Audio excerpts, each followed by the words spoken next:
السلام علیکم ورحمۃ اللہ وبرکاتہ۔ بسم اللہ الرحمن الرحیم۔ وہ ایک مفلس آدمی تھا لیکن تھا بڑا خوش بخت۔ اس کا گھرانہ ایک بیوی، 5 بچوں، 2 بہنوں اور ایک بوڑھی والدہ پر مشتمل تھا۔ اس شخص کی ایک پسماندہ علاقے میں سبزی کی دکان تھی۔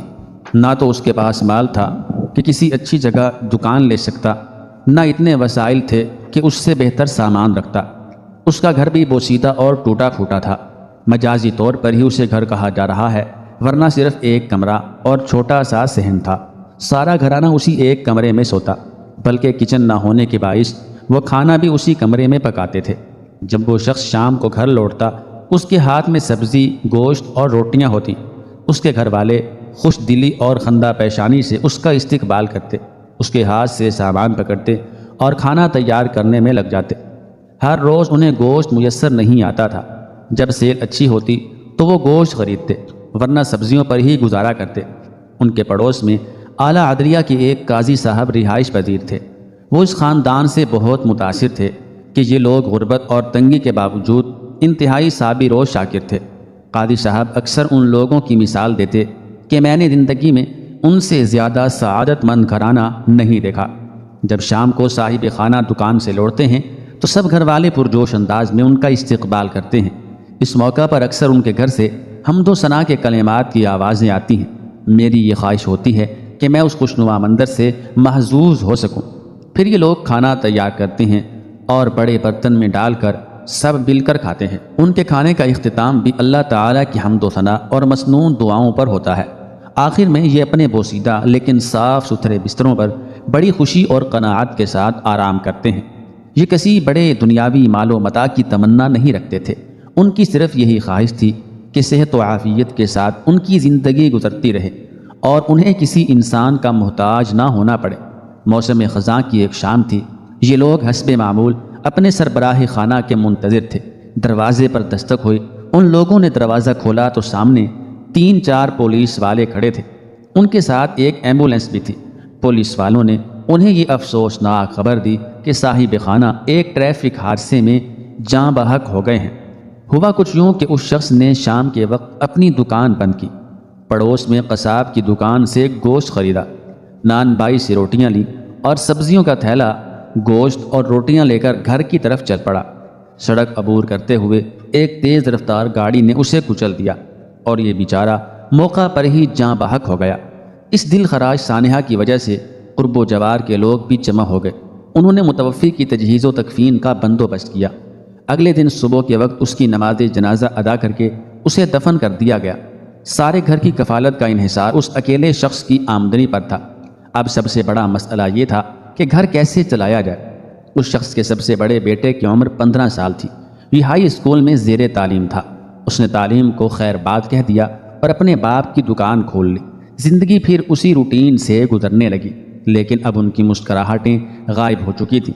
سب لوگ افسردہ رہتے۔ کھانا کھاتے وقت بھی اکثر ان کی آنکھیں بھیگی رہتی۔ اس گھر کی سعادت اس گھر کے محبوب کے ساتھ ہی دفن ہو گئی تھی۔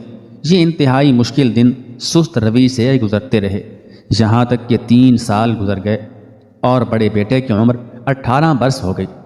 ایک دن اچانک اسے حکومت کی طرف سے فوجی خدمات کے لیے طلب کر لیا گیا۔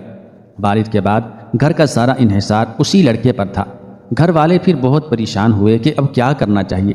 وہ سب سوچ بچار کرنے لگے، کیا دوسرے بیٹے کو سکول چھڑوا کر دکان پر بٹھا دیا جائے؟ ایسی صورت میں اس کی تعلیم کا کیا بنے گا؟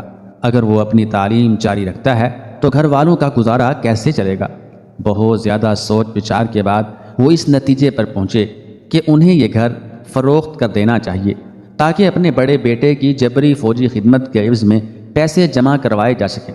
قارئین کرام، یہ لوگ عراق میں رہائش پذیر تھے۔ وہاں یہ قانون تھا کہ ہر گھر سے ایک نوجوان کو حکومت زبردستی فوج میں بھرتی کر دیتی اور اس پر معاوضہ بھی کچھ نہ دیتی تھی۔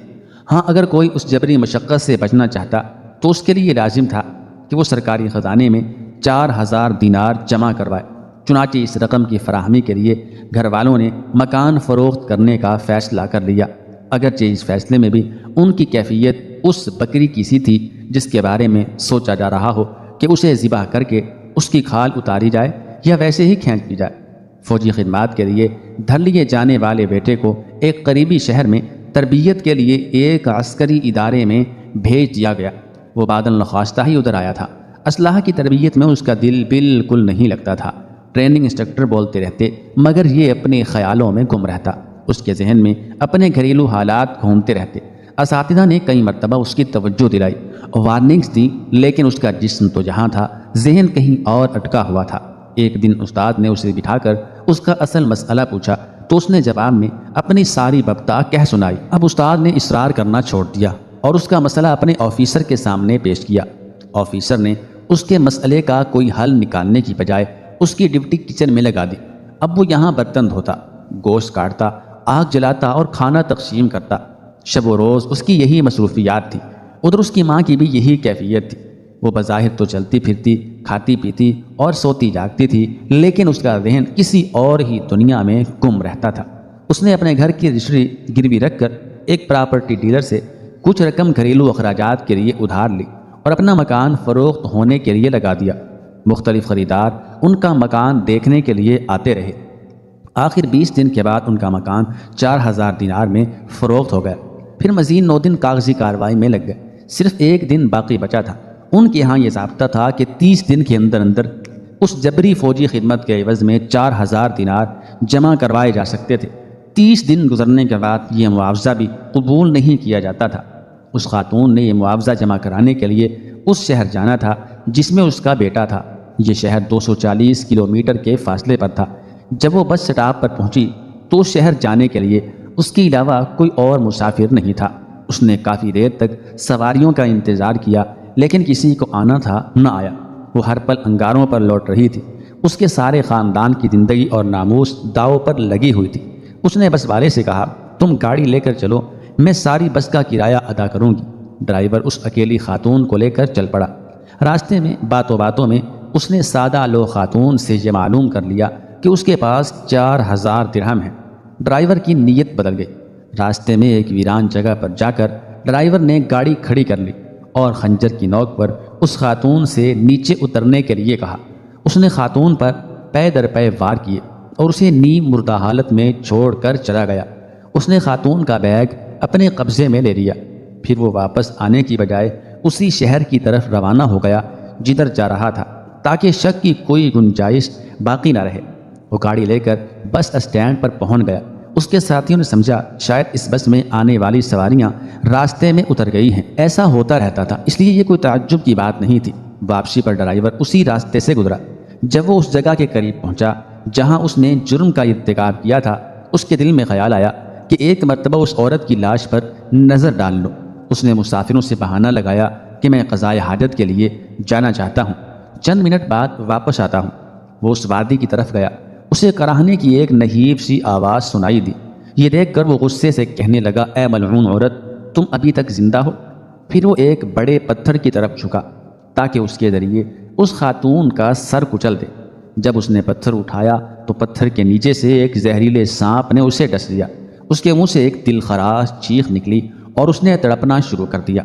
مسافر اس کی آواز سن کر بھاگے بھاگے وہاں آئے۔ انہیں دیکھ کر بڑا تعجب ہوا کہ وہاں ایک جاں بلب خاتون بھی تھی۔ خاتون صرف اتنا ہی کہہ سکی، اس ڈرائیور سے میرا سامان واپس لے لو۔ وہ ڈرائیور اس پوزیشن میں نہیں تھا کہ زیادہ مزاحمت کر سکتا۔ اس نے بتا دیا کہ اس خاتون کا بیگ میں نے گاڑی میں فلاں جگہ پر چھپایا ہوا ہے۔ وہ بیگ وصول کر کے خاتون کے حوالے کر دیا گیا۔ پھر مسافروں نے دوسری طرف سے آنے والی ایک بس کو روکا جو اسی شہر کو جا رہی تھی جہاں خاتون جانا چاہتی تھی۔ انہوں نے اس گاڑی کے ڈرائیور سے درخواست کی کہ اس خاتون اور ڈرائیور کو ہسپتال پہنچا دے۔ ڈرائیور خوش دلی سے اس کام کے لیے آمادہ ہو گیا۔ وہ مجرم ڈرائیور تو جسم میں زہر پھیلنے کی وجہ سے راستے میں ہی دم توڑ گیا۔ اس خاتون کو البتہ ہسپتال پہنچا دیا گیا۔ خبر ملنے پر پولیس والے بھی پہنچ گئے۔ عورت مسلسل بے ہوش تھی۔ اس کے سامان میں پولیس والوں کو اس خاتون کے بیٹے کا ایڈریس مل گیا۔ پولیس نے بیٹے کو خبر دی۔ وہ بھی فوراً ہسپتال پہنچ گیا۔ ڈاکٹر اس خاتون کو ہوش میں لانے کی سر توڑ کوشش کر رہے تھے کیونکہ زیادہ دیر بے ہوش رہنا اس کے لیے جان لیوا ہو سکتا تھا۔ اگلے دن اسے ہوش آیا۔ اس نے ہلکی سی آنکھیں کھولی۔ بیٹے پر نظر پڑی تو ماں کا چہرہ خوشی سے کھل اٹھا۔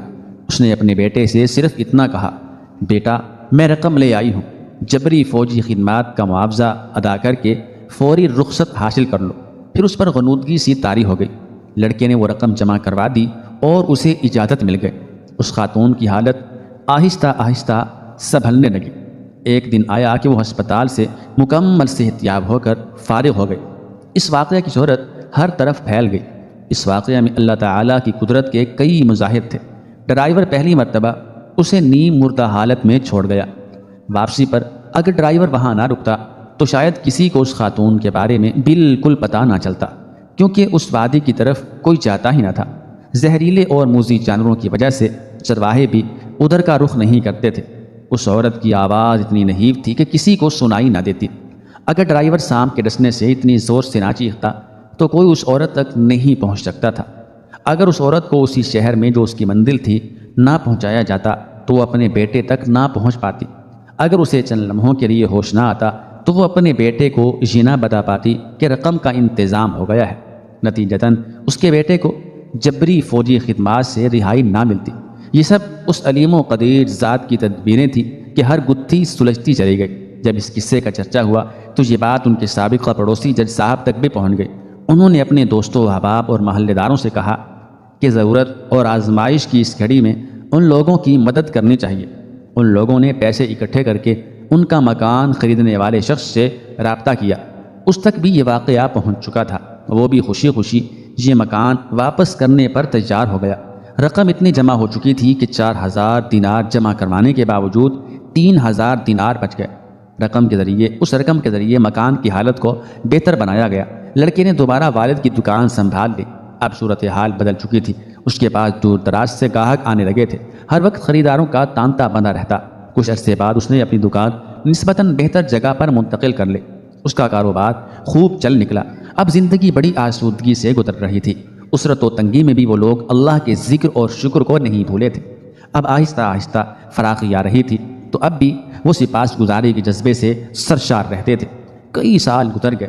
ان کے بچے یکے بعد دیگرے تعلیم سے فارغ ہونے لگے۔ ایک بیٹا انجینئر بن گیا، دوسرا ڈاکٹر اور تیسرا آرمی آفیسر بن گیا۔ اب ان کا کھانا صرف چائے روٹی یا روٹی اور سبزی نہیں ہوتی۔ حالات اب ایسے نہیں رہے کہ انہیں کبھی کبھار گوشت میسر آتا ہو۔ ان کے دسترخوان پر انواع و اقسام کے کھانے ہوتے ہیں۔